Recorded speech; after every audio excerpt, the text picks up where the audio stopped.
bonjour, le fameux esprit de Noël prend parfois un bon coup dans l'aile. En effet, la nuit sacrée où Dieu s'est incarné vient rencontrer notre humanité chaotique. Alors, Famille Chrétienne soulève quelques questions impertinentes pour s'en sortir.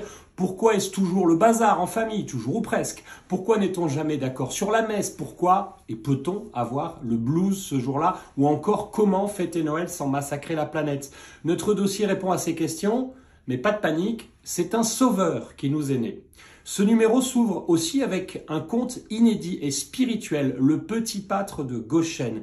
Et puis dans nos pages culture, on découvre la toute nouvelle cité du vitrail ouverte à Troyes dans l'ancien Hôtel-Dieu. Avec ce très beau numéro, permettez-moi de vous souhaiter, avec toute l'équipe de Famille Chrétienne, une très sainte fête de Noël.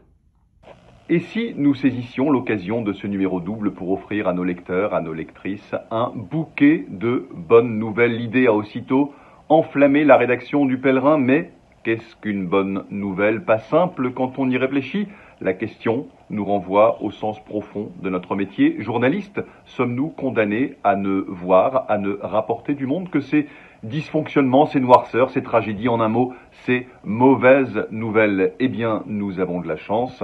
La Nativité nous fournit depuis 2000 ans la plus sûre des boussoles pour débusquer les pépites, ces petites nouvelles invisibles à l'œil nu qui changent le cours du monde. Nos journalistes se sont emparés de cette boussole pour vous concocter ce magnifique numéro. Je vous laisse le découvrir et je vous souhaite à toutes et à tous, ainsi qu'à vos proches, un très très joyeux Noël. Bonjour, Réforme cette semaine, c'est évidemment un Réforme de Noël, donc nous vous proposons deux numéros. Le numéro habituel et puis un numéro hors série sur l'aventure de l'espérance autour de Noël, avec un certain nombre de témoignages même assez poignants sur la manière de fêter Noël ailleurs dans le monde et notamment dans les situations de conflit, par exemple en Ukraine. Noël, c'est aussi un symbole puisqu'il y a une chance sur 365 pour que Jésus soit né le 25 décembre. Donc c'est aussi un symbole, mais que nous essayons d'explorer d'un point de vue spirituel et théologique.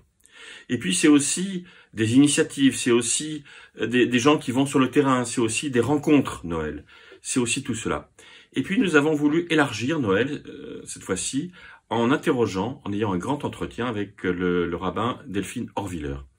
Une femme exceptionnelle qui nous dit combien il est important dans notre vie, Hanouka, Noël, mais aussi d'autres occasions, de raconter des histoires, de se raconter des histoires. Cette importance de l'histoire, de nos histoires, de nos petites histoires, mais aussi de la grande histoire, dans notre existence spirituelle et dans notre existence humaine. Toutes ces informations, vous pouvez aussi les retrouver bien sûr sur reform.net. C'est un numéro double de la vie que vous pouvez retrouver cette semaine, numéro de Noël bien sûr, dans lequel nous avons souhaité consacrer plus de 20 pages au thème de la paix.